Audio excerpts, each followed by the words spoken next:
Oke, selamat siang teman-teman. Selamat siang, Bu. Recording in progress. Dengar ya suara saya. Sudah. Ini udah gabungan kelas A dan kelas B ya? Sudah, Bu. Oh ya udah, oke. Yaudah kita mulai sekarang aja teman-teman ya. Oke, Bismillahirrahmanirrahim. Assalamualaikum warahmatullahi wabarakatuh. Waalaikumsalam warahmatullahi wabarakatuh. Oke, terima kasih teman-teman semuanya. Oke, pada hari ini kita akan melanjutkan pertemuan minggu sebelumnya. Saya agak lupa materi yang sudah kita diskusikan. Untuk materinya sudah saya kirim semua ya.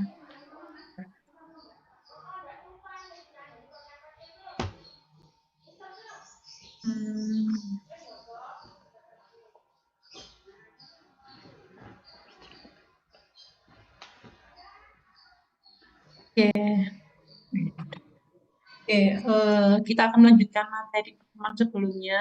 Sebelum kita mulai untuk perkuliahan kita di siang hari ini, mari kita berdoa dulu. Berdoa dipersilahkan.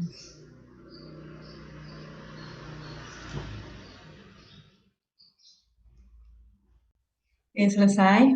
Oke, jadinya untuk hari ini kita akan berdiskusi, ya kan, tentang farmakokinetik. Saya sudah menjelaskan tentang farmakokinetik belum ya? Saya kok lupa. Pertemuan terakhir kemarin, minggu kemarin kan kita latihan soal, ya kan, kelarutan dan koefisien partisi udah ya? Hubungan kelarutan dan koefisien partisi dengan aktivitas ya, yang terkait dengan struktur spesifik sama non spesifik udah. Oke, kalau hubungan struktur fisika kimia terhadap absorpsi distribusi metabolisme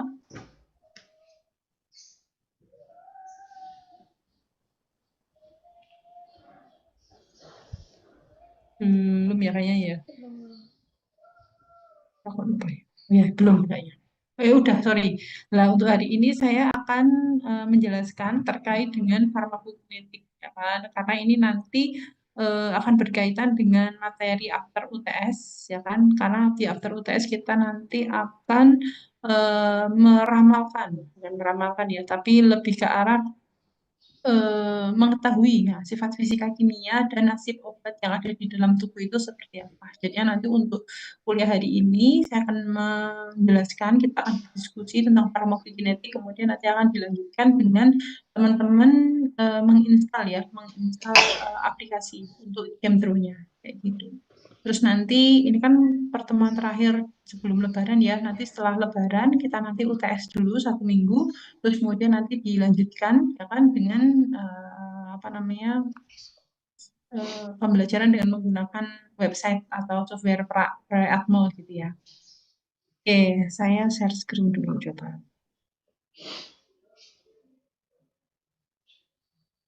Oke, sudah muncul atau belum? Sudah, Bu.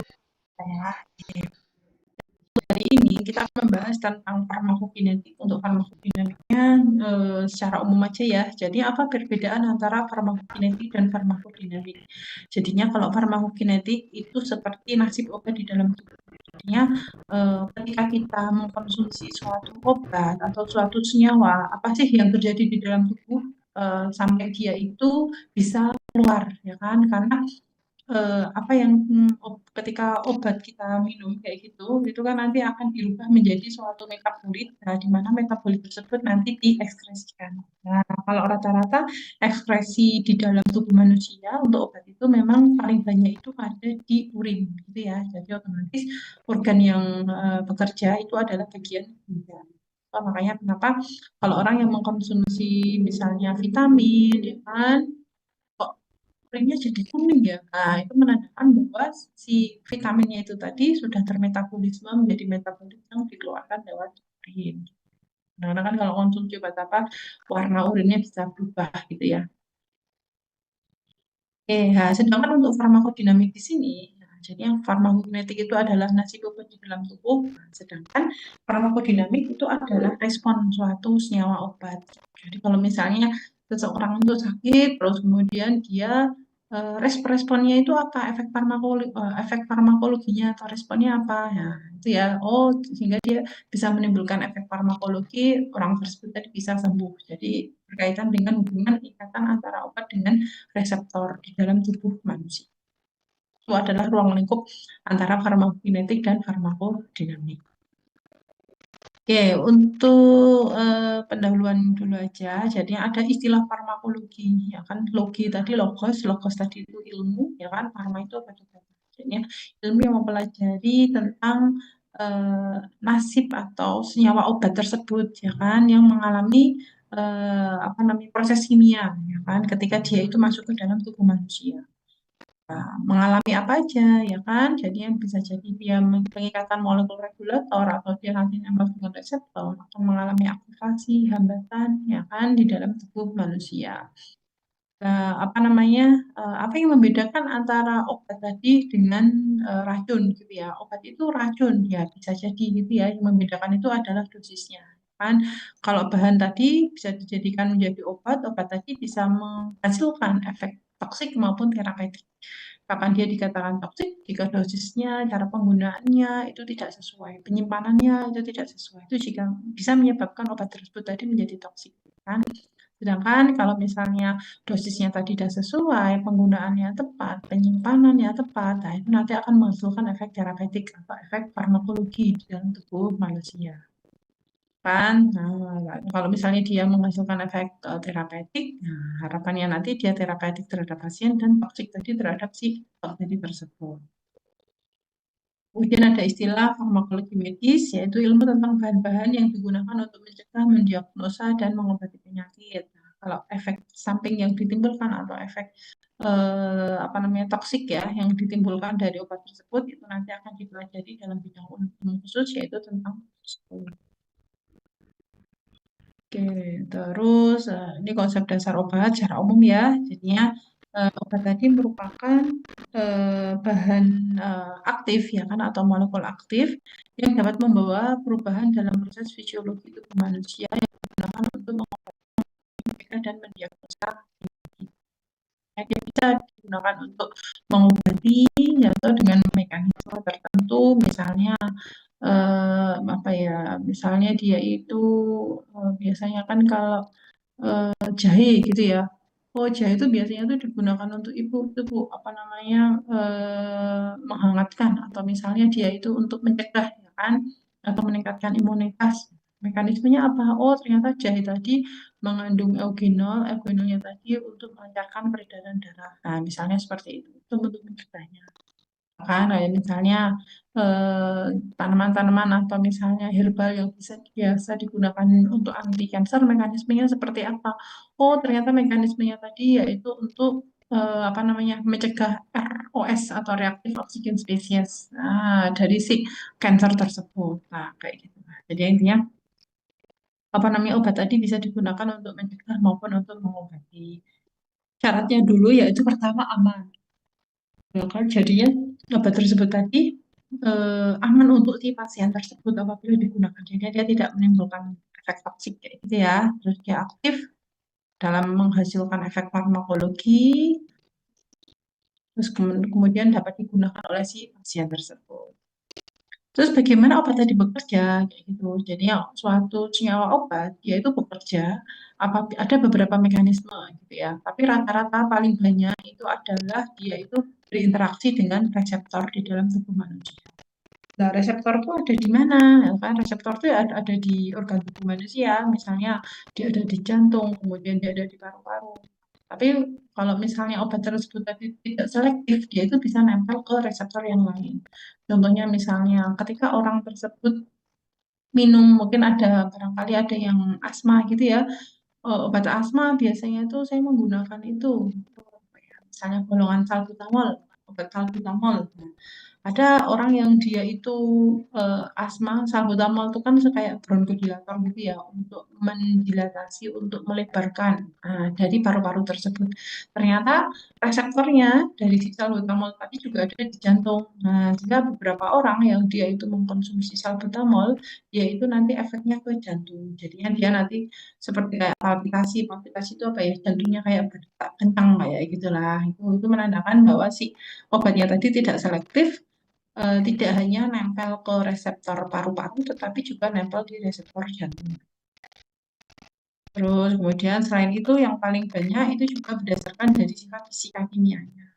Misalnya kayak penyakit sakit itu, kayak sakit MAH. MAH itu karena keasaman lambungnya meningkat, ya kan. Di lambung tadi itu ada HCl. HCl tadi asam kuat, sehingga kalau orang yang baru kumat MAH-nya kayak gitu ya, apa namanya nggak sarapan, kemudian langsung ke kampus, dia biasanya nyeri bagian lambungnya gitu ya, karena memang keasaman lambungnya tadi sangat tinggi sekali, kan. Kadang-kadang bikin mual, bikin muntah, ya kan. Nah, terus kemudian obatnya itu biasanya kalau obat MAH biasanya kalian konsumsi apa?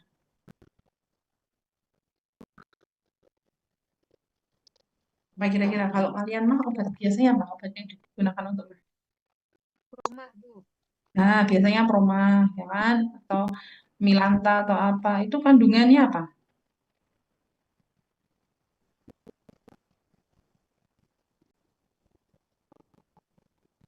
Proma, Milanta itu apa? Isinya apa itu? Nggak tahu, Bu. Apa? Nggak tahu. Apa Mbak Puspa? AL apa? Kalau misalnya kita lihat di komposisinya itu ada ALOH3, MgOH2 kayak gitu ya.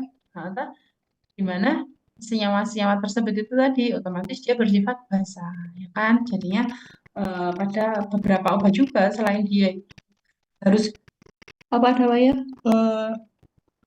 nempel ke reseptor, dia itu juga bekerja sifat fisika kimianya, yaitu dengan cara menetralkan, ya kan? Menetralkan keasaman lambung. Oh, lambung itu tuh asam karena HCl-nya tinggi. Sehingga harus dinetralkan, ya kan, dengan menggunakan ALOH3, MgO2 yang ada di obat Milanta. Kemudian ada di antasida, ada di ya kayak gitulah obat-obat golongan antasida itu rata-rata itu kan yang bekerjanya tadi secara sifat fisika kimia dengan cara menetralkan. Nah, sehingga harapannya lambungnya tadi tidak terlalu asam. Paling banyak tadi itu tadi apa namanya? Eh dikatakan dengan reseptor sama sifat fisika kimianya. Nah, sifat dasar obat tersebut, ya kan, jadinya memang obat tadi itu bentuknya itu bisa macam-macam, ya kan. Ada dia bentuknya tuh padat, padat ya macam-macam ya, seperti apa namanya tablet, kemudian kapsul kayak gitu, itu kan bentuk-bentuk padat. Ada juga obat yang dia itu bentuknya cair. Nah, cair misalnya apa namanya dari obat injeksi kayak gitu, dia kan cair juga. Otomatis dia diberikan secara intravena. Terus kemudian secara peroral yang secara cair itu kan juga banyak ya, seperti cara-cara obat dalam kayak gitu. Kalau misalnya gas, otomatis dia bagian nebulizer yang dia biasanya untuk orang asma gangguan pernafasan kayak gitu ya. Nah, itu juga bisa juga. Nah, obat eh, berbagai bentuk sediaan obat tersebut tadi itu juga bisa menentukan rute administrasinya. Kan ada yang dia itu secara peroral lewat mulut, atau misalnya lewat pembuluh darah yang injeksi yang bentuk-bentuknya cairan, atau misalnya dia langsung lewat ke hidung terus kemudian nanti ke paru-paru. Nah, gitu lah. Jadi ya, itu menentukan rute administrasinya dan kecepatannya. Kalau misalnya ada pertanyaan teman-teman, kira-kira kenapa pada pemberian obat secara intravena atau secara lewat injeksi itu lebih cepat berefek dibandingkan secara peroral atau lewat mulut? Kira-kira apa?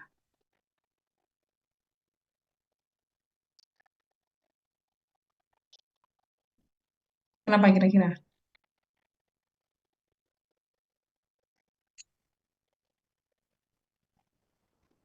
Karena tidak perlu absorpsi, Bu.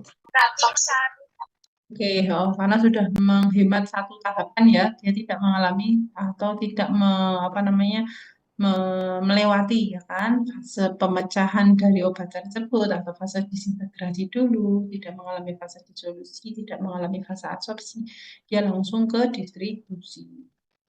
Sehingga ciri atau karakter kenapa dia diberikan cara injeksi ya barangkali selain memberikan efek yang cepat gitu ya, barangkali obat tersebut itu tadi itu rusak ya kan apabila terkena asam lambung.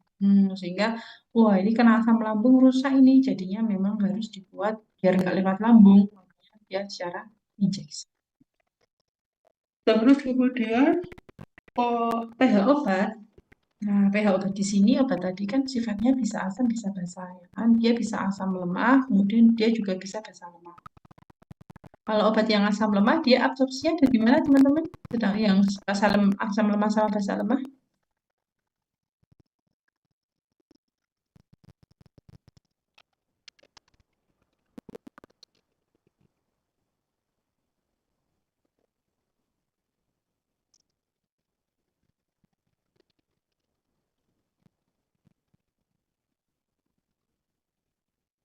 Ya, obat asam lemah di mana? Obat basa lemah di mana?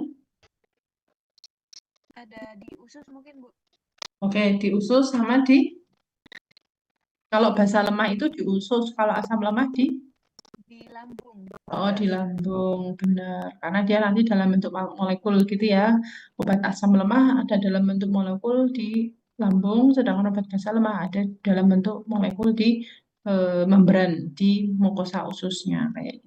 Ya, harapan ya nanti bisa absorpsinya pun itu juga lebih mudah gitu. Sehingga pihak obat tadi itu menentukan bentuk sediaannya maupun tempat absorpsinya. Rata-rata lemah gitu ya. Kalau yang asam kuat nggak ada sih obat asam kuat basa kuat. Rata-rata itu asam lemah sama basa lemah. Kemudian ukuran obat, ya, ini selektif terhadap reseptor dengan bentuk muatan listrik. Jadi intinya ukuran obat itu juga mempengaruhi proses absorpsinya. Terus reaktivitas obat dengan reseptor, terus kemudian bentuk obatnya. Nah, harapannya nanti bisa merancang obat yang rasional, yang nantinya dia bisa berinteraksi dengan reseptor. Kemudian ini interaksi obat dengan tubuh. Nah, jadi yang pertama ini obat diberikan dengan rute yang berbeda-beda. Ada yang lewat mulut, ada yang kemudian lewat pembuluh darah, kemudian lewat nah, macam-macam lah. Ada yang lewat bukal, bukal itu lewat pipi, terus kemudian nanti dia di bawah lidah. Nah, ada beberapa obat jantung yang dia itu memang diberikan di bawah lidah, ya kan? Kenapa alasannya kira-kira?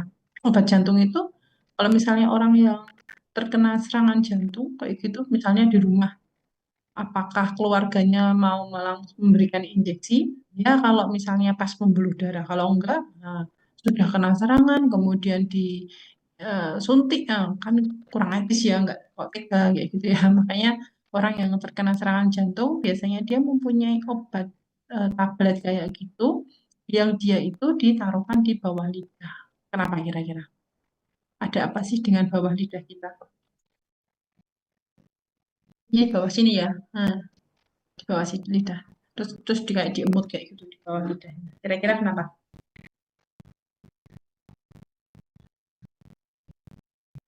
Apa yang ada di dalam bawah lidah kita, lidah manusia?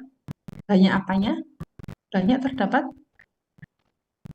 Kelenjar saliva, Bu. Kalau kelenjar saliva kan menghasilkan saliva amilase ya, bukan kelenjar saliva, tapi apa? Banyak mengandung pembuluh darahnya, gitu ya. Sehingga harapannya si obatnya itu tadi atau zat aktifnya nanti tadi itu bisa masuk gitu ya ke dalam pembuluh darah yang ada di dalam si bawah lidah kita. Begitu juga dengan ini di pipi. Pipi itu ternyata pembuluh darahnya juga banyak banget ya. Ya, harapannya lebih mudah terabsorpsi. Jadi kalau misalnya ada orang panik kayak gitu ya, entah itu misalnya keluarganya atau apa itu, terus kemudian dia mengkonsumsi obat jantung, itu jangan langsung ditelan pakai air gitu ya. Karena nanti kalau di lambung dia udah untuk mencapai absorpsinya tuh lama gitu ya, padahal dia sudah keburu serangan. Ya, apa namanya, taruh di bawah. Terus kemudian ini tadi obat diberikan dengan rute yang berbeda-beda. Terus kemudian tempat kerja obat, nah target kerja obatnya tadi ada di mana, di organ apa gitu ya. Terus kemudian nanti akan mengalami fase absorpsi. Absorpsi tadi tergantung dari pH dari si obat tersebut. Dia asam lemah, basa lemah, absorpsinya ada di mana. Terus kemudian nanti dia distribusi ya dia akan didistribusikan gitu ya melalui darah yang ada di dalam pembuluh darah. Kan dia muter gitulah. Dia nanti akan didistribusikan ke pembuluh darah untuk mencapai ke reseptor. Nanti kalau misalnya sudah mencapai reseptor, obat tersebut berefek, terus kemudian obat tersebut tadi lepas, terus nanti baru mengalami fase metabolisme. Metabolisme itu ada di organ apa kira-kira teman-teman? Metabolisme ada di organ Hati, Bu. hati, benar. Karena di dalam hati tadi banyak terdapat enzim gitu ya. Salah satunya itu adalah enzim sitokrom P450, itu adalah enzim pemetabolisme ya kan yang ada di dalam hati. Terus kemudian nanti di metabolisme akan menghasilkan suatu metabolit. Nah, yang metabolitnya nanti itu baru diekskresikan keluar tubuh, ya kan? Ekskresinya tadi bisa lewat urin, kemudian lewat feses itu BAB, bisa lewat keringat, bisa lewat ASI, ya gitu. Makanya kenapa kalau orang-orang yang mengkonsumsi obat-obatan kayak gitu kok keringatnya bau ya? Oh, ternyata itu obat tadi juga berapa persen itu bisa dikeluarkan lewat keringat. Memang paling banyak tadi ada di urin atau lewat apa namanya, buang air kecil gitu ya, pipis ya. Ya, sedangkan untuk farmakodinamika di sini itu adalah efek obat terhadap tubuh, ya kan. Obat harus berinteraksi dengan reseptor untuk menimbulkan efek. Interaksi obat reseptor, obat agonis selama kerja obat ini adalah ruang lingkup dari farmakodinamika. Terus kemudian tujuan terapeutik di sini yaitu untuk mencapai efek menguntungkan dan diinginkan dengan efek merugikan yang minimal. Dosisnya tadi tepat, terus apa namanya, minim efek samping kayak gitu. Nah, terus ini kaitan antara dosis dengan efek. Jadi ini adalah ruang lingkup antara farmakokinetik dan dinamik. Jadi berbeda ya. Untuk farmakokinetik tadi atau dari obat tadi dimasukkan, kemudian nanti dia akan diabsorpsi, terus masuk ke dalam sirkulasi, terus kemudian nanti dia masuk ke dalam jaringan-jaringan pembuluh darah, ya kan, didistribusikan. Setelah itu kemudian nanti dia akan dimetabolisme, kemudian dia dieliminasi. Tapi apakah obat tersebut tadi benar-benar pure mengalami absorpsi, distribusi, metabolisme, ekskresi? Itu enggak itu ya. Jadinya mungkin ada juga obat yang setelah diabsorpsi dia itu tidak langsung ke distribusi, dia nanti langsung dieliminasi. Itu juga bisa juga, tapi berapa persen cuma sedikit. Makanya pada saat kita mengkonsumsi paracetamol 500 mg, anggap aja 100% gitu ya. Nah, mungkin obat yang benar-benar mencapai ke reseptor itu tuh mungkin ya 70-80%. Nah, obat tersebut nanti mungkin sisanya 30%-nya kemana tuh? Nah, bisa jadi rusak karena asam lambung, barangkali nanti dia langsung masuk ke darat ekskresi, jadi tidak langsung didistribusikan, dan lain-lain. Jadi enggak 100% kita minum, 100% nempel reseptor itu tuh enggak. Jadi yang nempel reseptor itu ya mungkin 70-80. Nah, sedangkan untuk yang farmakodinamik di sini ini berkaitan dengan efeknya, efek farmakologi tadi. Clinical response, dia bisa toksik, bisa atau efikasi atau manfaat, atau efektivitas ya dari si senyawa obat tersebut. Oke, terus ini prinsip farmakokinetik tadi ini udah ya tadi ya. Jadi tahapannya tadi pertama adalah farmasitika. Farmasitika itu nanti bagian R&D. Kalau saya dulu pernah magang, ya kan, magang. Kalau farmasi itu magangnya itu PKPA ya, praktek kerja profesi apoteker. Itu dulu saya itu di Molek Ayu di Tangerang kayak gitu. Terus itu tuh apa namanya, saya disuruh keliling kayak gitu ya, di bagian R&D, di bagian produksi, bagian QA, bagian QC dan lain-lain. Ternyata bagian R&D di sana itu tidak hanya orang farmasi, ya kan, tetapi orang kimia itu juga bagian R&D di sebuah industri obat-obatan. Dan nanti barangkali teman-teman apa namanya berminat ya gitu ya, bahwa oh ternyata ruang lingkup kerja dari kimia tadi sangat luas sekali kayak gitu. Itu nanti teman-teman bisa bekerja di bagian R&D. R&D entah itu di perusahaan apa kosmetik, perusahaan obat, ya kan, perusahaan kimia pangan, kayak gitulah dan lain. Ternyata sangat luas sekali.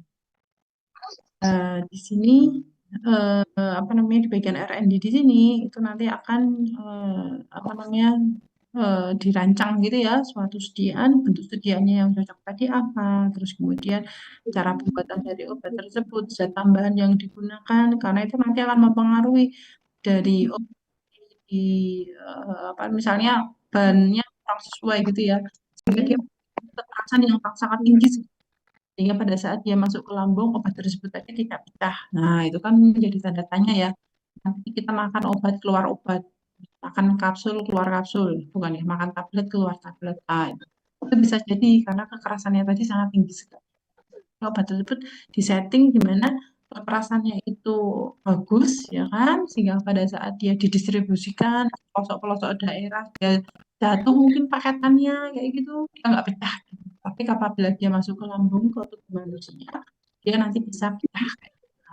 Berarti kan nanti itu perlu disetting terkait dengan zat tambahan apa sih yang harapannya zat tambahan jadi tidak apa higroskopis juga. Dulu saya pernah bikin tablet, bahan pengisi yang saya gunakan itu adalah laktosa gitu ya, sehingga pada saat proses pemanasannya kayak gitu kan digranulasi dipanaskan itu malah menjadi apa namanya karamel gitu ya. Oh ternyata laktosa itu gula nggak bisa dipanaskan.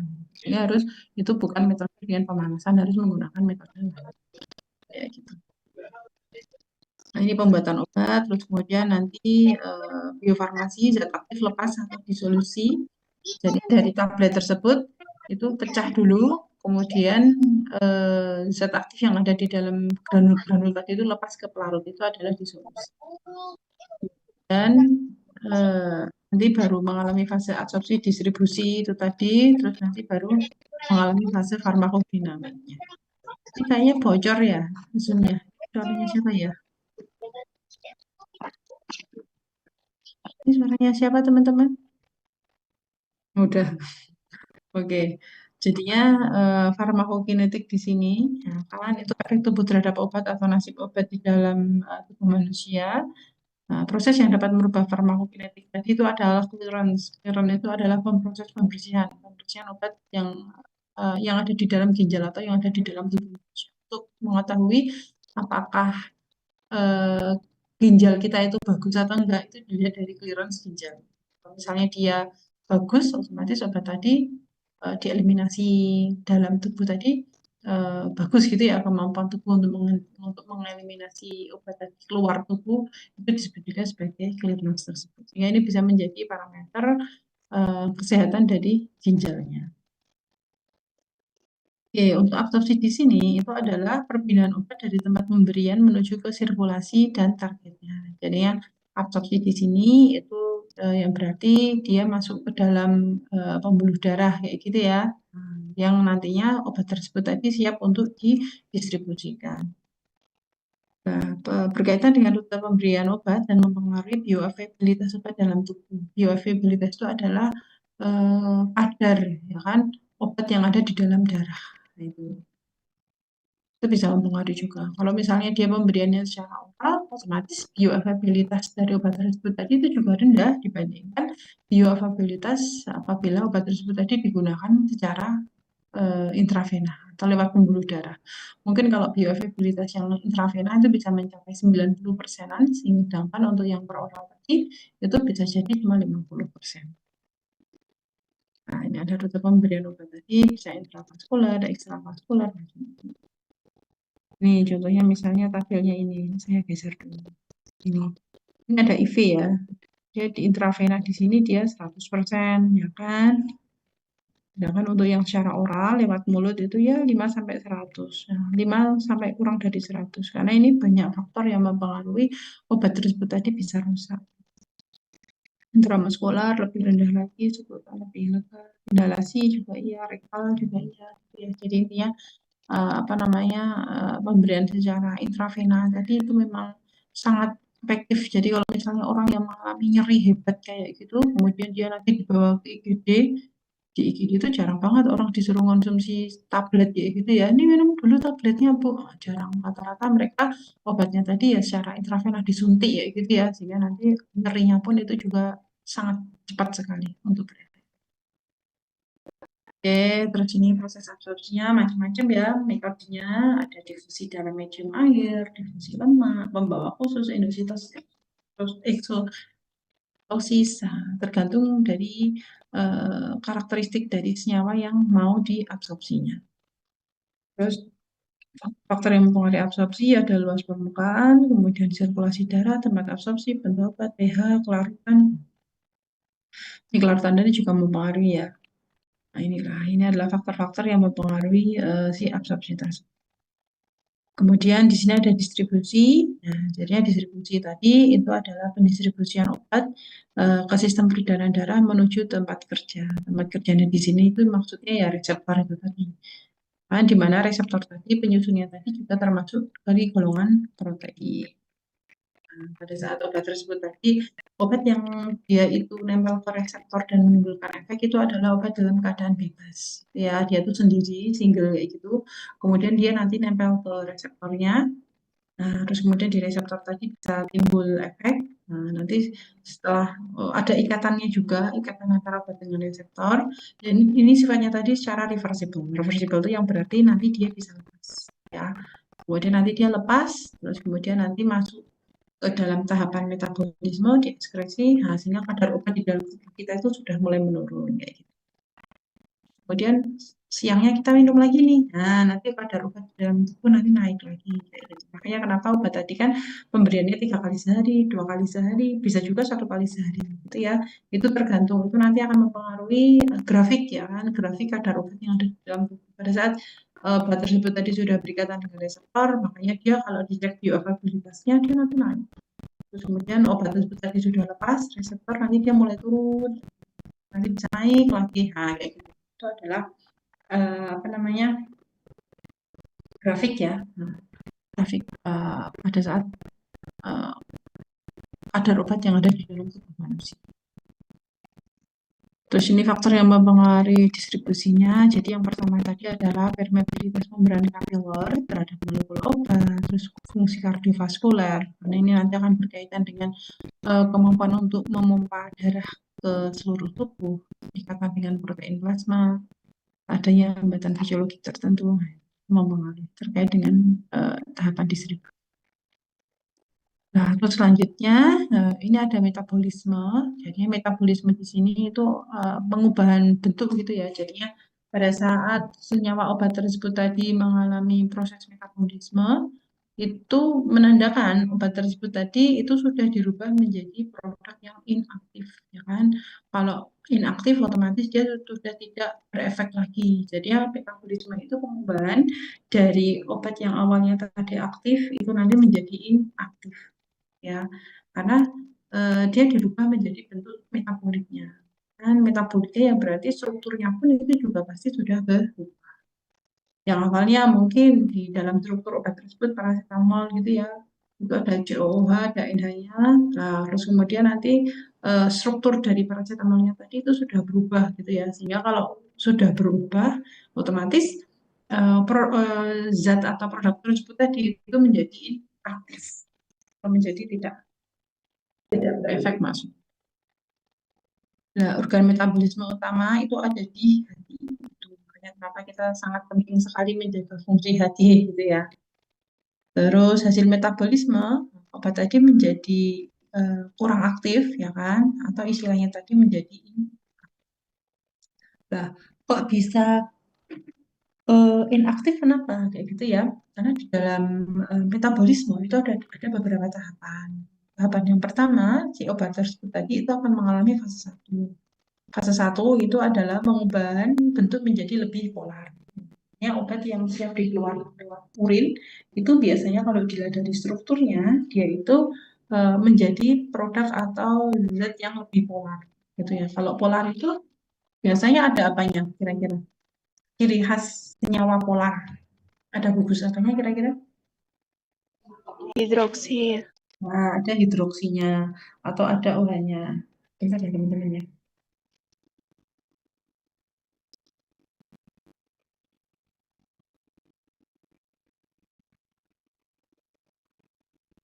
Ya, oh benar ada gugus OH-nya atau gugus hidroksinya kayak gitu.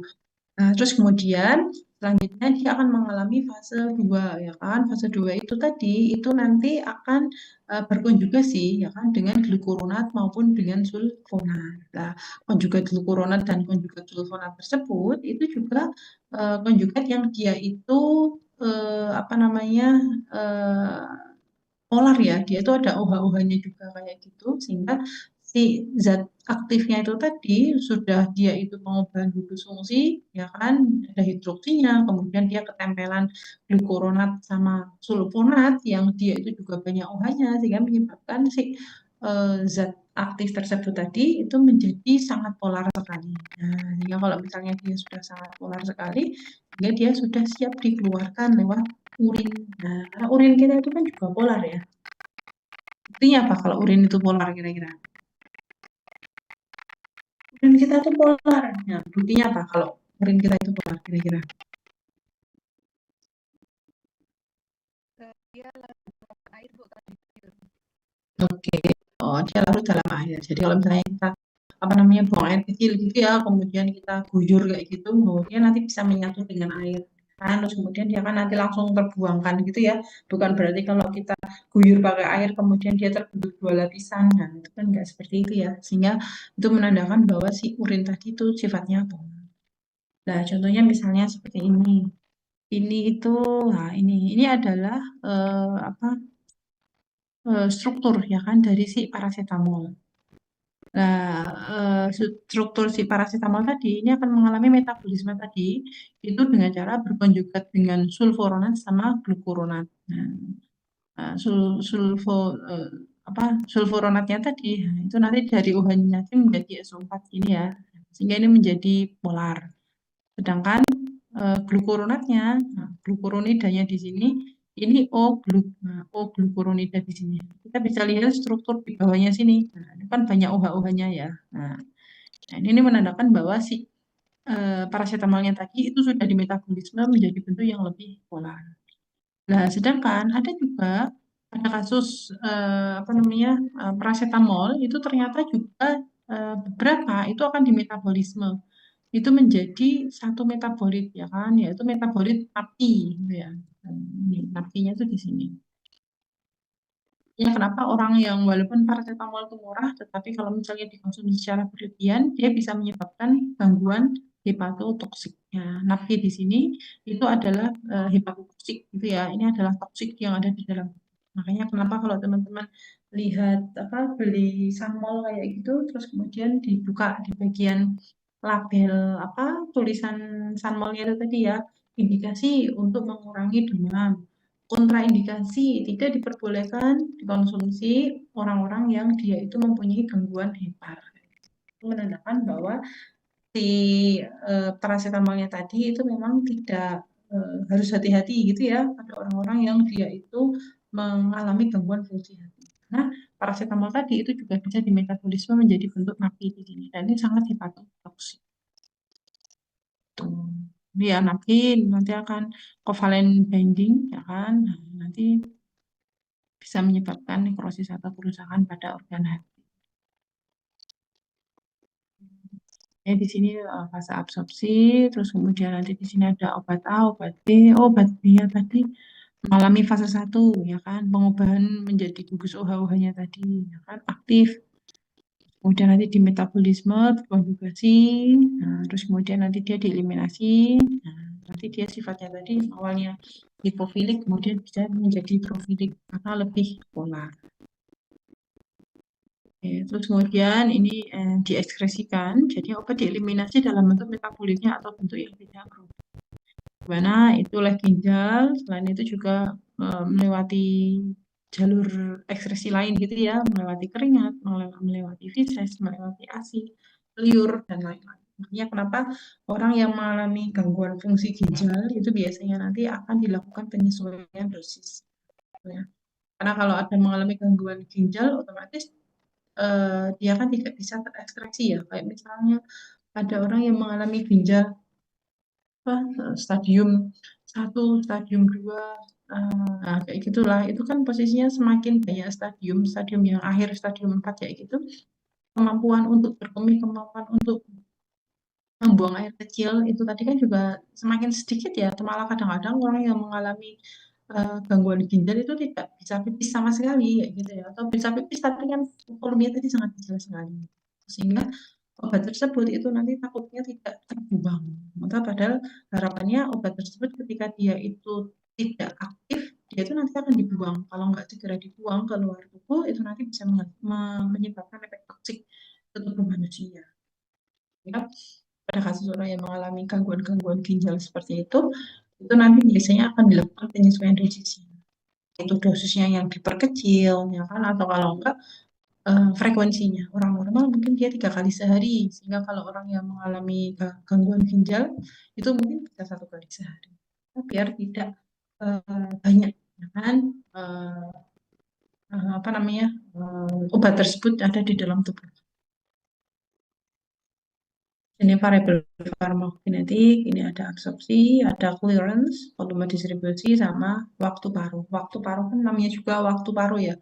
Paruh itu separuh itu 50%. Jadi waktunya dibutuhkan obat tersebut tadi untuk mencapai 50%. Ya kan? Dari si awalnya. Jadi misalnya awalnya tadi 100 mg, kemudian dia masuk ke dalam tubuh menjadi 50 mg, ya kan? Lainnya sih sudah termetabolisme dan lain-lain kayak gitu. Nah itu waktu yang dibutuhkan tuh berapa? Dari 100% sampai ke 50%. Ada VD, volume distribusi, ini clearance itu bisa mengindikasikan atau menjadi parameter ya apabila terdapat gangguan ginjal, hati, dan absorpsi. Oke, mungkin dari saya itu aja teman-teman yang terkait farmakokinetik.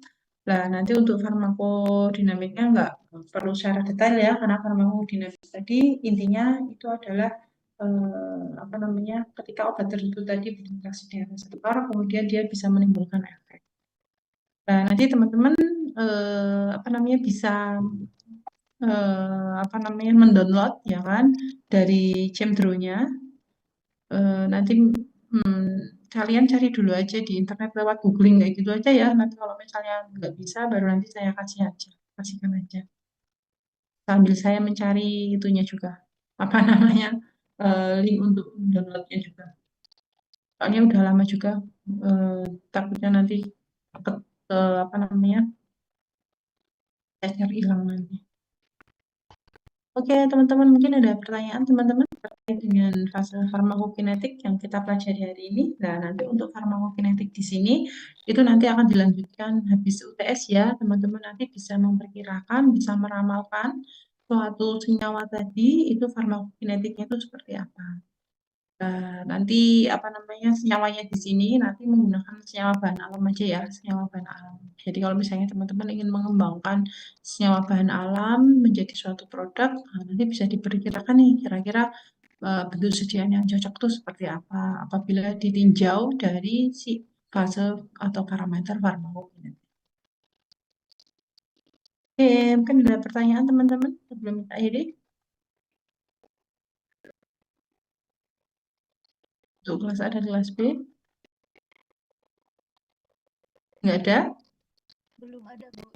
Oh ya, oke. Ya udah teman-teman, berhubung belum ada pertanyaan ya, nanti untuk materinya akan saya share. Besok teman-teman kita untuk UTS-nya nanti habis Lebaran aja, karena ini memang minggu terakhir sebelum Lebaran. Kalau nggak ada pertanyaan, kita akhiri ya untuk perkuliahan kita di siang hari ini dengan bacaan hamdalah bersama. Alhamdulillahirabbil alamin. Oke, saya tutup, saya akhiri. Assalamualaikum warahmatullahi wabarakatuh. Waalaikumsalam warahmatullahi wabarakatuh. Terima kasih, Bu. Sama-sama.